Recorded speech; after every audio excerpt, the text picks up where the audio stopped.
Hello everybody, welcome back for another video. Hope you're all doing fantastic and that you're all having an absolutely incredible day.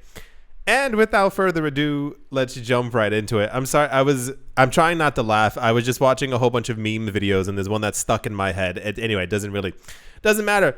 And without further ado, let's jump right into it. Coinbase has launched a new advocacy organization called the SWCA. It's called the Stand with Crypto Alliance. Okay. The aim is to mobilize the crypto industry to participate in the U.S. legislative process. For those of you who haven't been here, I mean, even for like the last couple of months, I've been talking about it again because Coinbase, this is not the first time that they're doing something like this. It's like the 8th or something like that. It's a little, I find it kind of cringy, but that's also just a personal opinion on the entire matter. So I mentioned years ago, even weeks ago, a number of times Coinbase has been in the cryptocurrency news where it feels like, to me, something that they want to happen is not taking place. And when it does not take place, they try to rally up the cryptocurrency community to be able to stand with them and to try and get things done. A couple of years ago, they were one of a number of cryptocurrency exchanges who blatantly announced that they were going to try and focus on institutional investors rather than retail. That is to say, they would be focusing on rich people more than the average Joes. I assume that they assumed that these people had more money. However, because of them trying to target the richer people, they assumed that a number of their products would be able to go through and whatever else they had going on behind the scenes that we also simply don't know about because we're too simple and normal for Coinbase.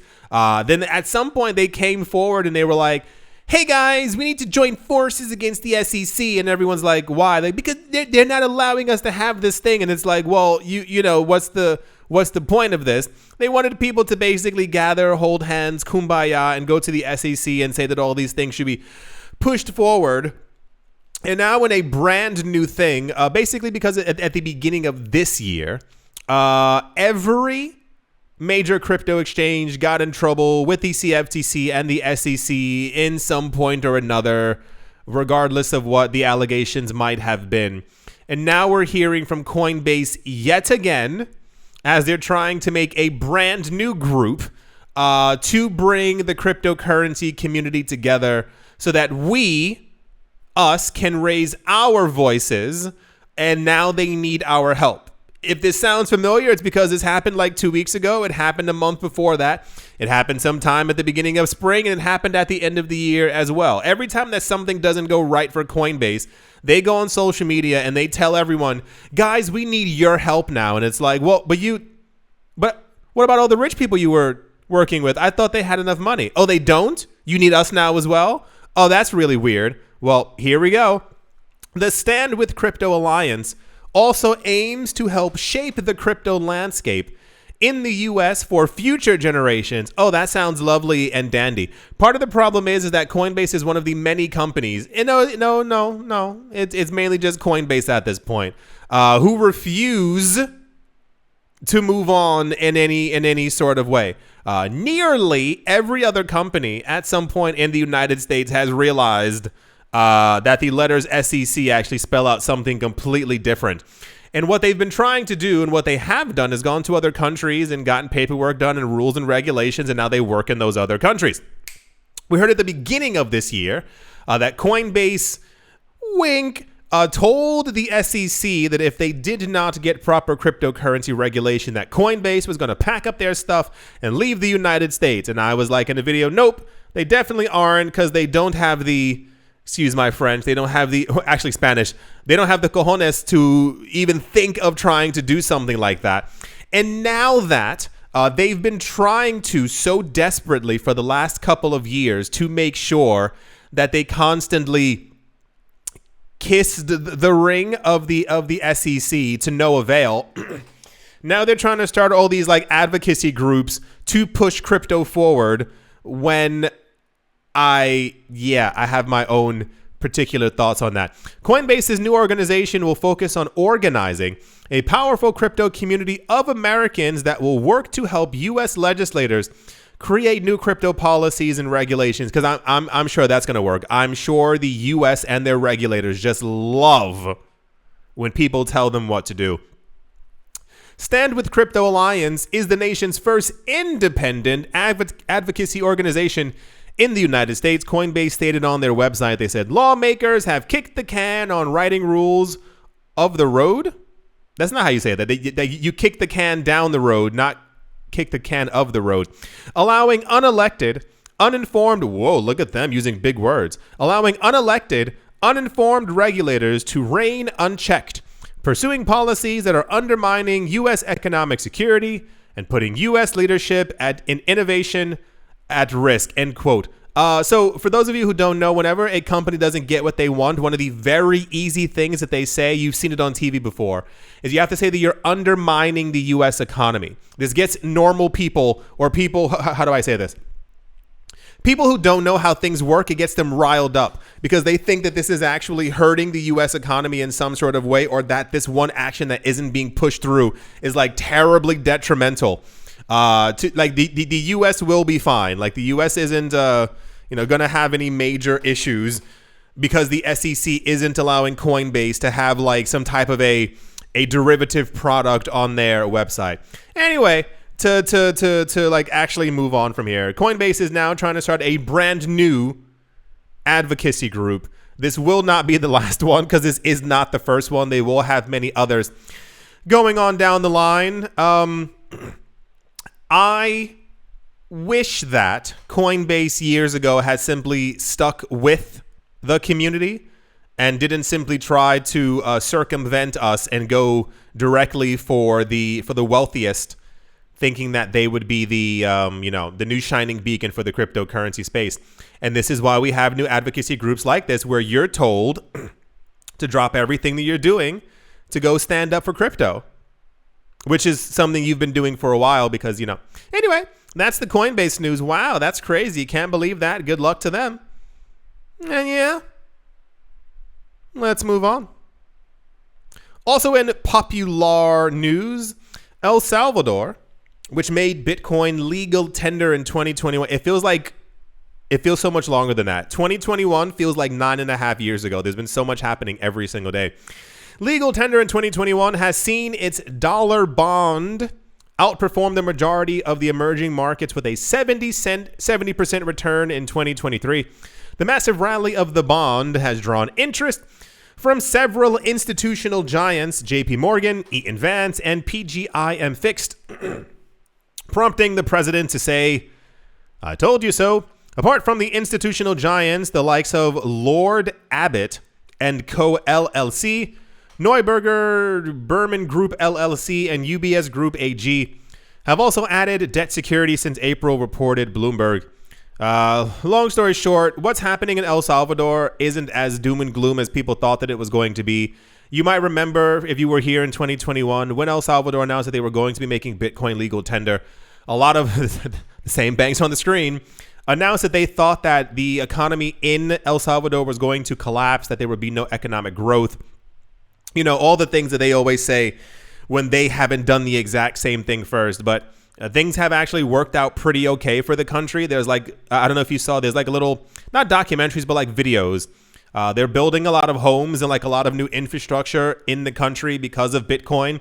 A lot of the people who are started accepting Bitcoin like as a form of payment years ago find that they're doing pretty okay. They're not doing, that great because Bitcoin's price is down, but they're doing pretty okay, and they expect to be doing even better when Bitcoin's price rises. So this was like a popular news story that was floating around with a lot of people actually being like, Bitcoin's the best, Bitcoin's amazing, kind of thing, because, I'm sure that they would be doing just fine. It makes complete logical sense. The country is also mining a lot of Bitcoin now, so we can only assume that the Bitcoin that they are mining, when Bitcoin's price, if Bitcoin's price ends up doing a 5, 6, 7, 8, 9, 10x from here, the country will then get richer. That's often how cryptocurrencies work. So cool. Good job. I'm glad that the experiment is working out. And I always love when banks and institutions lie openly and say that something is terrible, and then when they realize what's going on, they go, "Oh yeah, actually, we were also thinking of having Bitcoin as legal tender. That's just what we do because Bitcoin." Okay, that's the El Salvador news. Good job to them. And yeah, let's move on. I'm not sure if all of this is genius or simply like hyper delusional. The last couple of, it's been like 2 months at this point, have been really intense within the cryptocurrency space, between like crazy price fluctuations and like the idea of these 3 letters ETF ruling everyone's land mindscape, the entirety of them. I know I didn't talk about it a couple of days ago because I personally felt that it simply was not, and to me is not important. Remember when prices fell 5-6 days ago, and it was like a really dramatic fall. Things were falling about like 18%. There were some coins that fell by like 40%. I saw a lot of articles going around being like, is this the end of XRP? Is Bitcoin done? Will Ethereum ever recover above 2000? The reason why I didn't say anything is because, one, I don't think it necessarily deserved an entire video. It did not deserve a rant also. But if you've been here before for other cycles, this happens all the time. When you hear that cryptocurrencies are a very volatile asset class, it's that. Like, it's exactly what you witnessed a couple of days ago. Even more so, here's a real kicker. That same exact thing happened in 2019, and it also took place in, I believe, 2015. That like really crazy prices are moving sideways. Bitcoin dropped dramatically. The more famous of the last couple of years was the 2019 one, where I wrote this on Twitter as well, where someone who claimed that he was Satoshi Nakamoto announced that he was making a brand new coin. And when that new coin was released, it caused confusion in the market because people didn't understand what a fork was of a blockchain. And they assumed that, falsely, someone who claimed to be Satoshi Nakamoto had created a brand new coin, and therefore people began to sell off the number one coin out of panic and fear. So the same exact thing happened a couple of days ago. Not that someone claimed to be Satoshi or whatever. I believe part of the news is that Tesla didn't have as much Bitcoin as they said they did, or that they were selling some of their Bitcoin, and then something else happened, and there was like a false news report of like an ETF rejection. It was a whole bunch of different things, and then the cryptocurrency market fell. And I was like, well, that's the news story I've been waiting for. There's always this like super dramatic, really weird thing that someone or something comes up with to cause Bitcoin to capitulate. The crypto market falls down. And then it's all the timing is also perfect as well. It's usually 2 years before the end of the other bull run. That is to say, this happened in mid-2023, which would mean that the end of the bull run would be somewhere around August or September of 2025. That's the usual time frame. Anyway, I saw people asking why I wasn't talking about it. It didn't deserve that much attention. It was simply a part of the market cycle. The same exact thing will happen in 2026. The markets, the next halving, 2024, 2028 will be the next one. 2029, so 2027. So in 2027, midway through the year, there's also going to be another dramatic price drop as well. Anyway, on top of that, is the news about the Bitcoin ETF actually getting put through? We talked about this a day or two ago. Like I said, I don't know if it's like genius, like if everyone is really understanding or really thinks that this thing is going to get pushed through, or if it's just like a hyper bit of delusion from a lot of people. A lot of people think that there's going to be a Bitcoin ETF sometime this year, a physical Bitcoin ETF in the United States. And I've only seen one article that like actually made any kind of sense. It was someone talking about that the SEC is incredibly, the word's not unpredictable. It's like no one knows what they're going to do. We can't say. They've been trying to do this for a decade, and no one knows if it's going to happen. If it does happen, absolutely incredible. But besides that, no one can really tell. So the CEO of Kraken came forward and was talking about a Bitcoin ETF and was talking about how this is going to happen and how all these other things are going to, the cryptocurrency price movements and Bitcoin's price is going to go up. And I think that the industry is lightly setting itself up for failure in some sort of way. It's more of a, if everyone keeps saying that it's going to happen when there's no indication that it's going to happen, and then it does not end up taking place, people are going to be let down. Cryptocurrency prices are going to fall. It's like I don't have the news article here. I think it's Grayscale. I think they just hired more lawyers in anticipation of an approval for a Bitcoin ETF. There was another company who also just hired new people as well for their SEC regulated board. Like, everyone's getting prepared to receive something that we don't know if it's actually going to happen. And I don't assume that there's been a leak from anyone in the SEC. I assume we would have heard like that directly. But this was also, once again, very popular news based on the fact that he's the CEO of Kraken. He has a lot of money. People assume that the more money you have, the more of an insider you are. Who knows? By the end of this year, we could have one, but my bet is on 0. Like 0 out of 0 that this is actually going to end up taking place. But in the news that keeps on happening news, a lot of people believe that we are going to get a Bitcoin ETF and is going to be a brand new world for the cryptocurrency space. We'll see. The only one that I am like a 1 out of 100 on is Grayscale. Not Grayscale. What are they called? Gray Rock? Black Rock. Gray. What is it called? Black Rock. Is Black Rock. Is it Black Rock? The people who own the world, them. They're the only ones I'm like, maybe. If they get rejected, there's no chance for anyone. That's the Kraken CEO news. Okie dokie. Let's move on. What? I can't believe it. This is crazy. Asset management firm Valkyrie has filed for an Ethereum futures exchange traded fund with the United States Securities and Exchange Commission. The application is in addition to the company's previous move to change its investment strategy for a Bitcoin futures ETF in line with the regulator. As per the application, the fund will not directly invest in Ether, but will seek to purchase a number of Ether futures contracts. The fund will be comprised of Ethereum futures contracts that are in US dollars that are going into another fund that's going to be based on US dollars. Why so convoluted? They said Ether may be regarded as a currency or digital commodity depending on its specific use in particular transactions. Ether may be used as a medium of exchange or unit of account, reads the document, which adds that although a large number of small retailers accept Ether as a form of payment in the US and foreign markets, there is relatively limited use of Ether for commercial and retail payments. Cool. Here's the tweet for it right here for the prospectus of them trying to get it. I wish them the best of luck. I don't really know exactly what to say here. Very weird timing, at least for me. Everyone keeps putting their tokens in the same basket. Everyone keeps thinking that big things are going to happen or that we're going to receive some type of amazing news from regulators. But I am not convinced. I'm not sure. So the only thing that I can assume is that is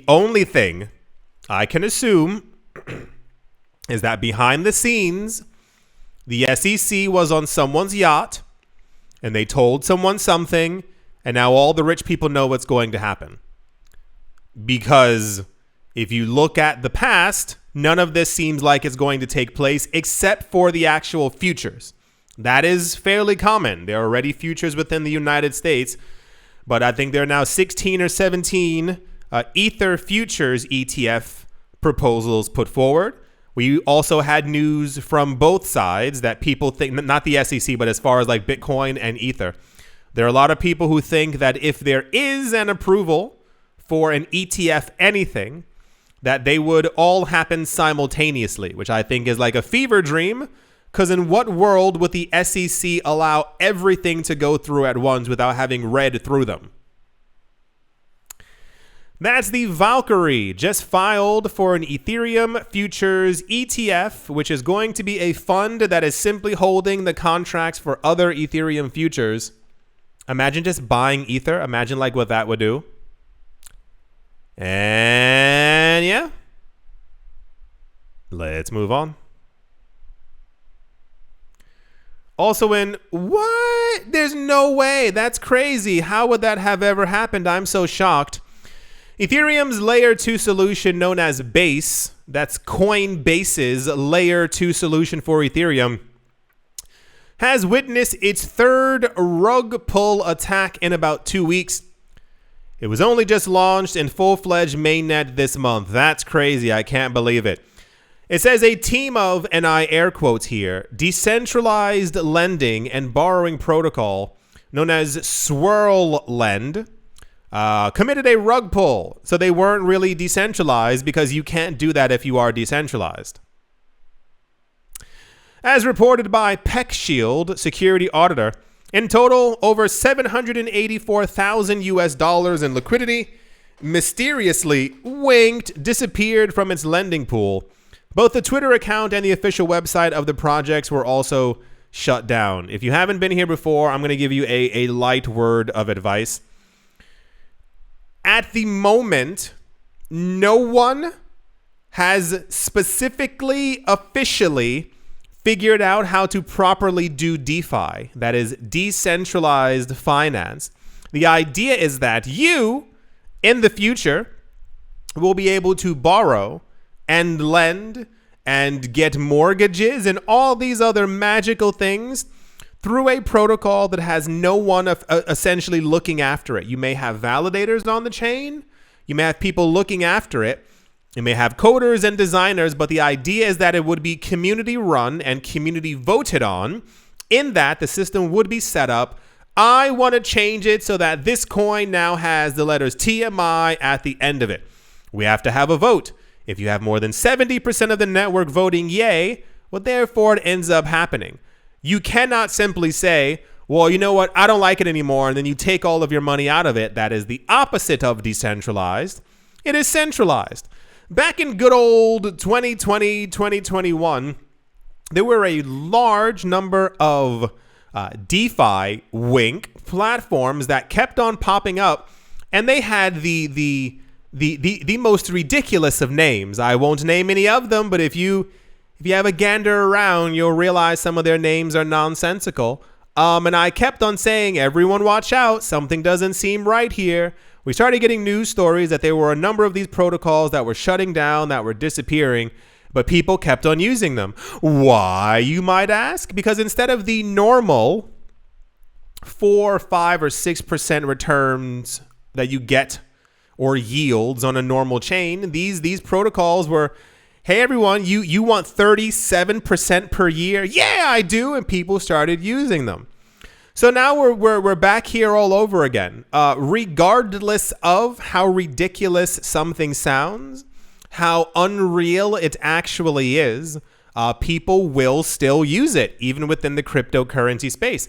I'm not sure if it's that people like to be scammed. I know that sounds ridiculous, but nope, that was the most serious thing I've ever said to you. I can't figure out exactly what it is that would keep people running back to these different protocols even after they've lost their money.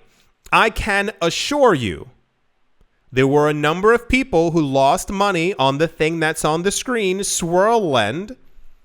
They lost money and they simply went to another new DeFi protocol because they thought that one was better. I remember years ago, the crypto YouTubers who disappear when the prices are down. There was one of them in particular. His videos kept on popping up, and I was like, I know this is going to be nonsensical. He was telling other people, his followers and listeners and viewers, to go to these DeFi platforms because he was making around $12,000 a day. And I was like, and then he started showing these coins that he was into. This coin number 840, coin number 1,200. The most obscure things in the entire world. What people didn't understand was the liquidity in those coins was coming from the viewers.